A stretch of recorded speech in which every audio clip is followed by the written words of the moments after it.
BMC news live from Kochi Malayalam വാർത്തകൾ നിങ്ങൾക്കായി അവതരിപ്പിക്കുന്നത് Cochin Kalabhavan Angamaly franchise powered by heal life Thottakkattukara Nasrath villas and BMC production Angamaly. നമസ്കാരം, BMC radio Malayalam വാർത്തകളിലേക്ക് സ്വാഗതം. ഞാൻ ധനുകൃഷ്ണ. കാലടി പ്ലാന്റേഷൻ എണ്ണപ്പന തോട്ടത്തിൽ ഗ്യാപ് ഫില്ലിങ്ങിനായി എണ്ണപ്പന തൈകൾ നട്ടുപിടിപ്പിക്കുന്നതിൽ ക്രമക്കേട് നടക്കുന്നതായി ആരോപണം. കാട്ടാനകളുടെ ആക്രമണത്തിൽ നശിച്ച എണ്ണപ്പനകൾ നിന്നിരുന്ന സ്ഥലങ്ങളിലാണ് റീപ്ലാന്റിങ്ങിനായി വീണ്ടും തൈകൾ നടന്നത്. അത്യുൽപാദന ശേഷിയുള്ള വിത്തുകൾ ഉപയോഗിച്ച് ഉൽപ്പാദിപ്പിക്കുന്ന തൈകൾ നടണമെന്നാണ് നിർദ്ദേശം. ഇത്തരത്തിൽ നടുന്നതിനായി പ്രത്യേക രീതിയിൽ പ്ലാന്റേഷൻ നഴ്സറികൾ നട്ടുവളർത്തിയ 2000-ഓളം തൈകൾ ഉദ്യോഗസ്ഥരുടെ അനാസ്ഥ മൂലം നശിച്ചുപോയതായും വിവിധ തൊഴിലാളി സംഘടനകൾ പറയുന്നു. തൈകളുടെ സ്റ്റോക്ക് എടുക്കാതെ എണ്ണപ്പന നട്ട സ്ഥലങ്ങളിൽ തൈ നടാനുള്ള ടെൻഡർ വിളിക്കുകയും സ്വകാര്യ കമ്പനി ടെൻഡർ ഏറ്റെടുക്കുകയും ചെയ്തു. ഏകദേശം 1300-ഓളം തൈകൾ വെക്കാനുള്ള കുഴികളാണ് ഈ പ്രദേശങ്ങളിൽ കുഴിച്ചത്. എന്നാൽ ഈ കുഴികളിൽ വെക്കാൻ ഏകദേശം 500-ഓളം തൈകൾ മാത്രമേ പ്ലാന്റേഷൻ നഴ്സറിയിൽ ഉണ്ടായിരുന്നുള്ളൂ. ഈ ഡിവിഷനിലെ ഉദ്യോഗസ്ഥന്റെ സഹായത്തോടെ തോടുകളുടെ വശങ്ങളിലും പുഴയോരത്തുമുള്ള എണ്ണപ്പന കായകൾ വീണ് തനിയെ വളർന്ന 800-ഓളം തൈകൾ പറിച്ചു നടുകയായിരുന്നു. തൊഴിലാളികളും നാട്ടുകാരും പ്ലാന്റേഷൻ അധികൃതരുടെ ശ്രദ്ധയിൽപ്പെടുത്തിയെങ്കിലും ഒരു നടപടിയും സ്വീകരിക്കാൻ തയ്യാറായില്ലെന്നാണ് പ്രധാന ആരോപണം. ഇത്തരം തൈകൾ വളരുമെങ്കിലും അതിൽ നിന്ന് കായ്ഫലം ഉണ്ടാവില്ലെന്നും തൊഴിലാളികൾ പറയുന്നു. സംഭവം ചൂണ്ടിക്കാണിച്ച തൊഴിലാളികളെ സ്ഥലം മാറ്റുമെന്നും ഉദ്യോഗസ്ഥർ ഭീഷണിപ്പെടുത്തിയതായും പറയപ്പെടുന്നു. അത്യുൽപാദന ശേഷിയുള്ള തൈകളാണ് വെച്ചിരിക്കുന്നതെന്നും മറിച്ചുള്ള പ്രചാരണങ്ങൾ അടിസ്ഥാനരഹിതമാണെന്നുമാണ് അധികൃതർ പറയുന്നത്. തൃക്കാക്കര നഗരസഭാ പരിധിയിൽ 2 സ്കൂളുകളിലെ വിദ്യാർത്ഥികളിൽ മുണ്ടിനീര് രോഗലക്ഷണങ്ങൾ കണ്ടെത്തിയതിനെ തുടർന്ന് ആരോഗ്യ വിഭാഗത്തിന്റെ ഇടപെടൽ. തൃക്കാക്കരയിൽ മുണ്ടിനീര് വ്യാപകമാകുമെന്ന വാർത്തയെ തുടർന്നാണ് നടപടി. Thrikkakara Cochin public school, cardinal LP school എന്നിവിടങ്ങളിലെ ജില്ലാ മെഡിക്കൽ ഓഫീസർ ഡോക്ടർ ആശ ദേവിയുടെ നിർദ്ദേശത്തെ തുടർന്ന് ജില്ലാ സർവൈലൻസ് ഓഫീസർ ഡോക്ടർ ആശ, തൃക്കാക്കര ആരോഗ്യ കേന്ദ്രം മെഡിക്കൽ ഓഫീസർ ഡോക്ടർ മേഘന രാജ് എന്നിവരുടെ നേതൃത്വത്തിൽ സ്കൂൾ സന്ദർശിച്ച് ആരോഗ്യ പ്രതിരോധ പ്രവർത്തനങ്ങൾ ഊർജിതമാക്കി. നിലവിൽ സ്കൂൾ കുട്ടികളടക്കം 49 പേർക്കാണ് രോഗലക്ഷണങ്ങൾ. Thrikkakara cardinal LP school LKG, UKG, 1ാം class എന്നീ ക്ലാസുകളിലെ 38 കുട്ടികൾക്കും ഒരു അധ്യാപികയ്ക്കും ഒരു വിദ്യാർത്ഥിയുടെ മുത്തശ്ശിക്കും ഉൾപ്പെടെ 40 പേർക്കാണ് രോഗലക്ഷണം കണ്ടത്.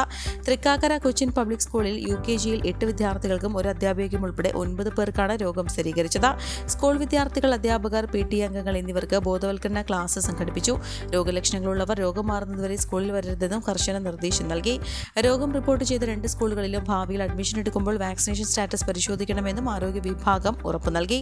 തൃക്കാക്കര നഗരസഭയിലെ വിവിധ വാർഡുകളിൽ മഞ്ഞപ്പിത്തവും ഡെങ്കിപ്പനിയും വ്യാപകമാകുന്നു. ചിറ്റത്തുകര മേഖലയിലാണ് മഞ്ഞപ്പിത്ത ബാധിതർ. പ്രമേഹം, അമിത രക്തസമ്മർദ്ദം, ഫാറ്റി ലിവർ പോലുള്ള ജീവിതശൈലി രോഗങ്ങൾ സമൂഹത്തിൽ വ്യാപകമാണെന്നതിനാൽ കൂടുതൽ ജാഗ്രത ആവശ്യമാണെന്നും ആരോഗ്യ പ്രവർത്തകർ പറയുന്നു. 108 ആംബുലൻസ് ജീവനക്കാരുടെ ഇടയ്ക്കിടെയുള്ള സമരപ്രഖ്യാപനവുമായി ബന്ധപ്പെട്ട് നൽകിയ ഹർജി ഹൈക്കോടതി ബുധനാഴ്ച പരിഗണിക്കും. അവശ്യ സർവീസായ ആംബുലൻസുകളുടെ പണിമുടക്ക് പൊതുജനങ്ങളെ ബാധിക്കുന്നതായി ചൂണ്ടിക്കാട്ടി എറണാകുളം പിറവം സ്വദേശി രഞ്ജിത്ത് നൽകിയ പൊതുതാൽപര്യ ഹർജിയാണ് ചീഫ് ജസ്റ്റിസ് ജിതിൻ ജംദർ അടങ്ങുന്ന ഡിവിഷൻ ബെഞ്ച് പരിഗണിക്കുക. നേരത്തെ ഹർജി പരിഗണിക്കാനെത്തിയപ്പോൾ സർക്കാർ ഇടപെട്ട് വിഷയം ഉടൻ പരിഹരിക്കണമെന്നും കോടതി നിർദ്ദേശിച്ചിരുന്നു.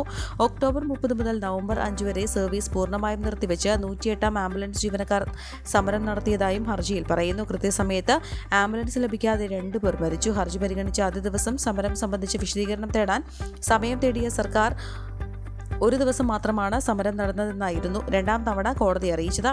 മറ്റൊരു ദിവസം കൂടി സമരം പ്രഖ്യാപിച്ചിട്ടുള്ളതായും അറിയിച്ചു. എന്നാൽ ഈ പ്രശ്നം കരാർ നൽകിയിരിക്കുന്ന സ്ഥാപനവും കരാർ എടുത്തിരിക്കുന്ന ഏജൻസിയും തൊഴിലാളികളുടെ തമ്മിലെ ഒരു തർക്കമായി മാത്രമായി വിടാൻ കഴിയില്ലെന്നും അടിയന്തര ആംബുലൻസ് സേവനങ്ങൾ ഇല്ലാതാകുന്നത് പൊതുജനങ്ങളെ ബാധിക്കുന്ന വിഷയമാണെന്നും ഹർജിയിൽ വ്യക്തമാക്കിയിരുന്നു. കോവിഡാനന്തര കാലഘട്ടത്തിൽ ജീവിതശൈലി രോഗങ്ങളുള്ളവർക്ക് സന്തുലിതമായ ആരോഗ്യ പരിപാലനത്തിന് ആലുവയ്ക്കടുത്ത് തോട്ടക്കാട്ടുകര ജംഗ്ഷനിൽ ഹീൽ ലൈഫ് തുറന്ന പ്രവർത്തനം ആരംഭിച്ചിരിക്കുന്നു. ഫിസിയോതെറാപ്പി, സൈക്കോളജി, ആയുർവേദ ചികിത്സകൾക്കായി 8089011772 ബന്ധപ്പെടാവുന്നതാണ്. വീടുകളിലേക്കുള്ള വൈദ്യുതി ആവശ്യത്തിന് ആശ്രയിക്കുന്നവരുടെ എണ്ണം വർദ്ധിച്ചതോടെ എറണാകുളം ജില്ലയിലും പുരപ്പുര സോളാർ പദ്ധതിക്ക് വൻമുന്നേറ്റം. 7647 ഗാർഹിക സൗരോർജ്ജ കണക്ഷനുകളാണ് ജില്ലയിൽ PM സൂര്യകർ പദ്ധതി പ്രകാരം സ്ഥാപിച്ചത്. ഓരോ ദിവസവും കൂടുതൽ വീടുകളിൽ പദ്ധതി സ്ഥാപിക്കുന്നുണ്ട്. ഇതുപ്രകാരമുള്ള പുതിയ കണക്കുകൾ കൂടി ചേർക്കുമ്പോൾ എണ്ണം ഇനിയും ഏറെ വർദ്ധിക്കും. കേന്ദ്ര സർക്കാരിന്റെ സബ്സിഡിയോടുകൂടിയ PM സൂര്യകർ പദ്ധതിയിൽ സംസ്ഥാനം അഭിമാനകരമായ നേട്ടം കൈവരിച്ച് മുന്നേറുകയാണ്. കേന്ദ്ര സർക്കാരും റിന്യൂവൽ എനർജി കോർപ്പറേഷനും കൂടി പ്രസിദ്ധീകരിച്ച ഇന്ത്യയിലെ ഏറ്റവും ഏറ്റവും പുതിയ പട്ടിക പ്രകാരം കേരളം 2ാം സ്ഥാനത്താണ്. സൗരോർജ്ജ പ്ലാന്റ് നിർമ്മിക്കാൻ അനുയോജ്യം നിരപ്പായ പ്രതലങ്ങളിലുള്ള പുരപ്പുറങ്ങളാണ്.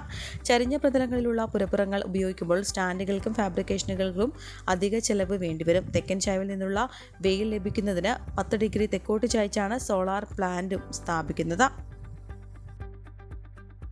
ശബരിമല സീസൺ ആരംഭിക്കാൻ ദിവസങ്ങൾ മാത്രം ശേഷിക്കെ മൂവാറ്റുപുഴ നഗരത്തിലെ റോഡുകളുടെ അറ്റകുറ്റപ്പണികൾ നടക്കുന്നില്ല. ശബരിമല തീർത്ഥാടനം തുടങ്ങും മുൻപ് ഗതാഗതം സുഗമമാക്കാൻ നടപടി സ്വീകരിക്കുമെന്നും അധികൃതർ അറിയിച്ചിരുന്നുവെങ്കിലും കുഴിയടക്കൽ നടന്നില്ല. 3 സംസ്ഥാന പാതകളും ദേശീയപാതയും കടന്നു പോകുന്ന നഗരത്തിൽ ഇതെല്ലാം തകർന്നു കിടക്കുകയാണ്. റോഡുകളിലെ വൻ ഗർത്തങ്ങൾ മൂലം അപകടങ്ങളും ഗതാഗത കുരുക്കും രൂക്ഷമായ നഗരത്തിൽ ശബരിമല സീസൺ കൂടി ആരംഭിക്കുന്നതോടെ ഗതാഗതം പൂർണ്ണമായും തടസ്സപ്പെടുന്ന അവസ്ഥ കൂടിയാണ്. ഈ വാർത്തയോടുകൂടെ BMC റേഡിയോ മലയാളം വാർത്തകൾ സമാപിക്കുന്നു. നന്ദി, നമസ്കാരം.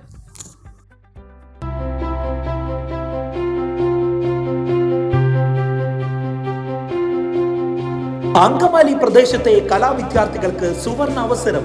ലോക പ്രശസ്ത കലാവിദ്യാലയമായ കൊച്ചിൻ കലാഭവന്റെ അങ്കമാലി ഫ്രാഞ്ചൈസി കരയാമ്പറമ്പിനടുത്ത് എളവൂർ കവലയിലുള്ള സ്പ്രിംഗ് ഫീൽഡ് കെട്ടിടത്തിൽ പ്രവർത്തനം ആരംഭിച്ചിരിക്കുന്നു.